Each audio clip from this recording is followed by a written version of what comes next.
Okay, e-commerce website. Input consists of sales sequence representing the sales of the day.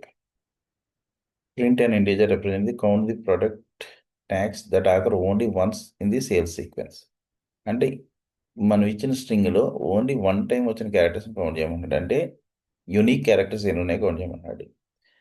ఇక్కడ వాడు ఏమి ఇచ్చాడండి, ఏఎల్పిఎస్సి ID ఏదో ఇచ్చాడు. దాంట్లో ఎన్ని యూనిక్ క్యారెక్టర్స్ ఉన్నాయంటే 4 యూనిక్ క్యారెక్టర్స్ ఉన్నాయి. That is our requirement. అంటే to take string and count the number of unique characters. I want to write this program using Python. S equals to put out. Then res equal to 0 for I in S. Each and every character read yes. If S dot count of I double equals to ఎంత ఉండాలండి, 1 ఉంటేనే unique character, అంతే కదా. res equals to res plus 1 అంతే. అంటే unique characters అంటే one time ఉంటే unique characters. res equals to res plus 1. Okay, simple.